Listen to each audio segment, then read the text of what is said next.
I belong to the Sikh faith, and we have our own special wedding ceremony. This Anand Karaj ceremony translates to mean the ceremony of bliss. And if you truly understand the significance of each and every part of this entire ceremony, then you might just begin to understand how blissful it truly is. But unfortunately, this very sacred event has fallen prey to the mass commercialization of weddings in our society. Hi everybody, this is TheNavdeepKaur and welcome to my channel. I've been working on this video for quite some time now, and it's something that I feel very passionately about. Today, we're talking about the things a bride and groom should keep in mind if they are going to get married through the Anand Karaj ceremony. Consider subscribing if you find this video helpful, and please do check out some of the other videos on my channel. I do mostly lifestyle, inspiration, and advice videos here. So click that red subscribe button if you like this type of content, and click the bell icon right next to it so you'll be the first to know when I put out a new video. Now let's talk about the ceremony and the things a bride and groom should be aware of before they walk down that aisle.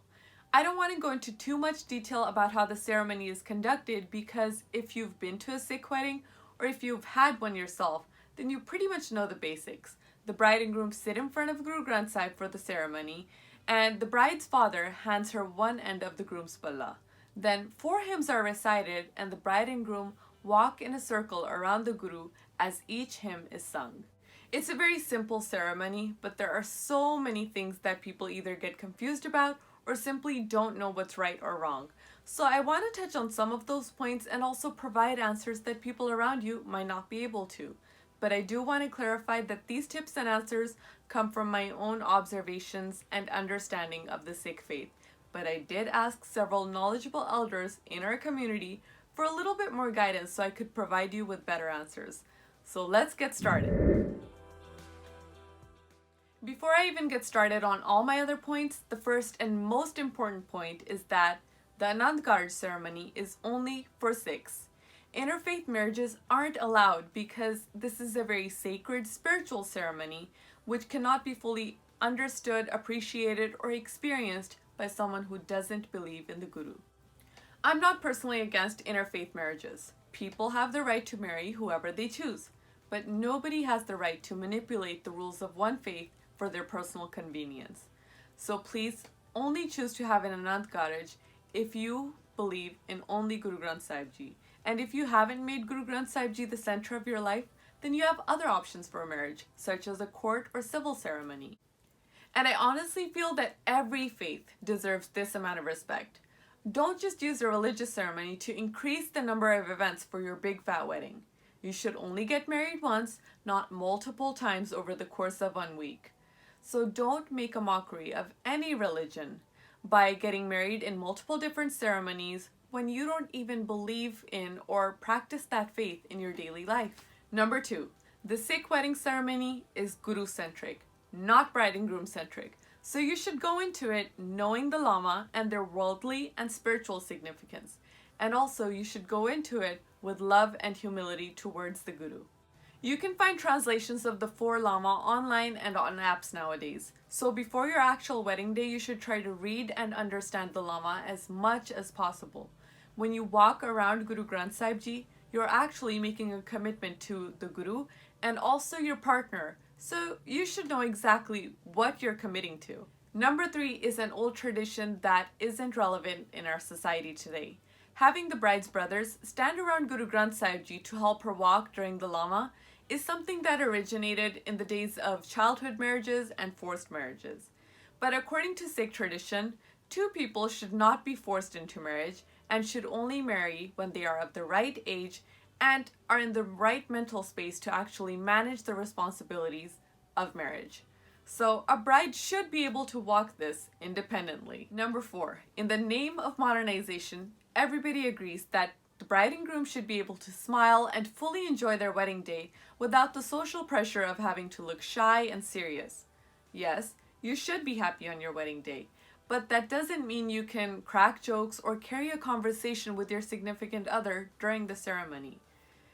Please remember, this is a spiritual ceremony, so your focus should be on the word of the Guru and also on trying to understand the teachings that you are being given through Gurbani for the rest of your lives together. Number 5, in the same manner, the people sitting behind the bride and groom should also focus on sending positive spiritual vibes their way rather than giggling, joking, or being distracting overall.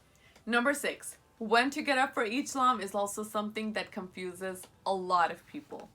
There are 4 lama, and each lam ends with Nanak in the last stanza. So when the name of Guru Nanak Dev Ji comes up for the second time during the recitation, the couple should bow down to Guru Granth Sahib Ji, matha tek, and get up for each lam on their own without help from people sitting around them. Number 7 is another thing that I've seen a lot of people confused about, the palla.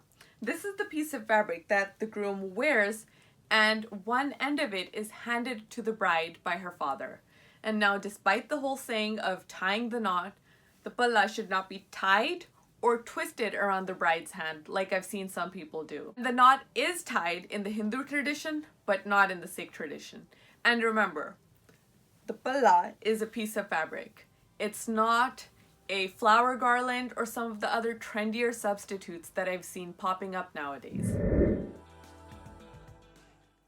Number 8, let's go back and talk a little bit more about humility. Getting married in the Guru's presence is basically you lovingly praying, asking, and begging for Guruji's blessings. And if you're begging for blessings, you shouldn't be looking for special seating arrangements for the bride and groom.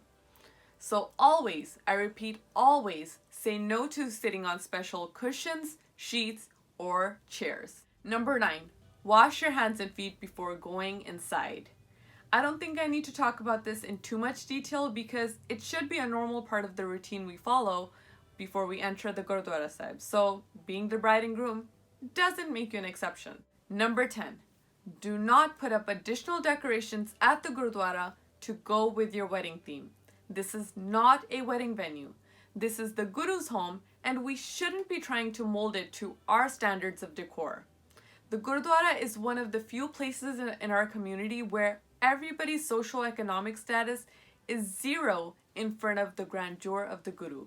Adding your personal decoration for the wedding day is basically a way of denying the sanctity and spiritual elevation of the Guru's court. And it's also a way of flaunting that extra money you might have. So just save it for either your home or for a reception if you're having one. Number 11, remember that the Gurdwara is the Guru's home.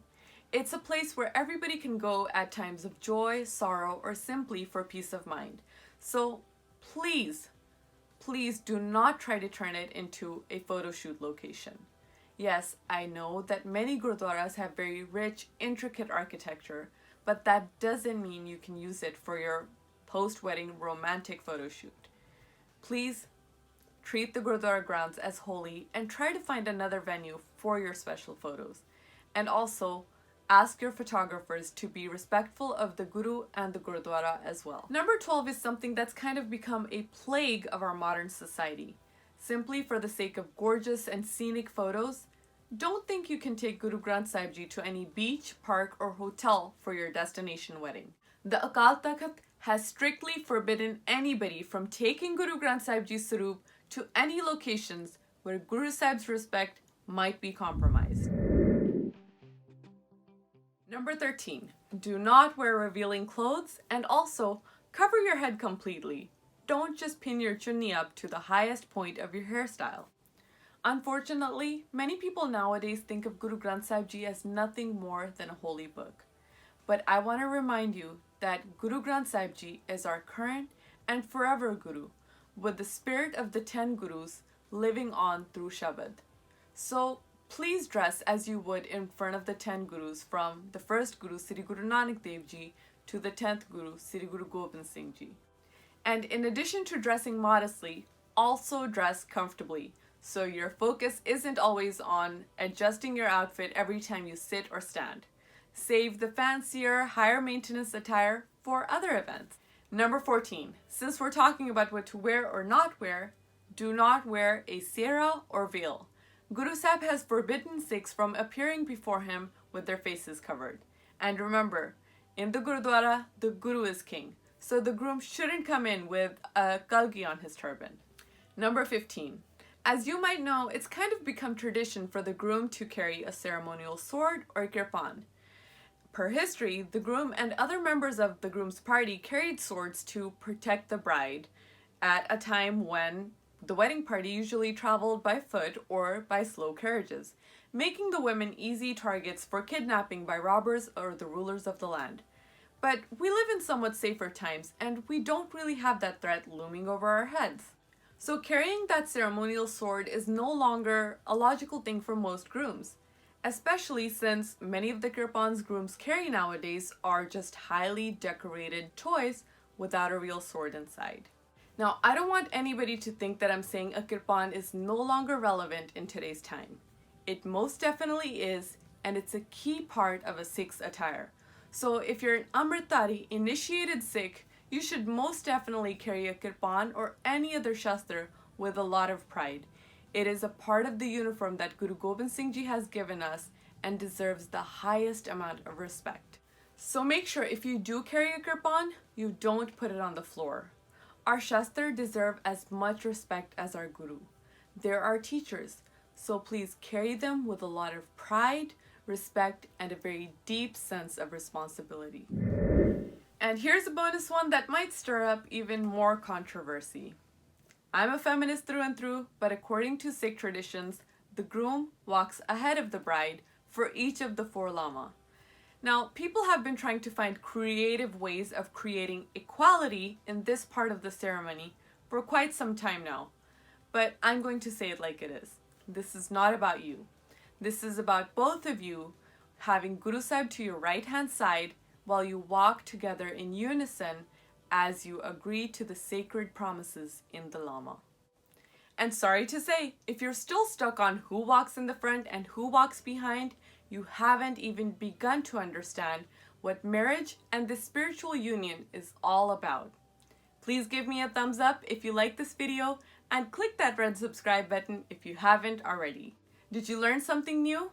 What are some of the common things that you've seen in weddings that you wish you could correct people on? List your tips, insight, and advice in the comments below. Thanks for watching. Until next time.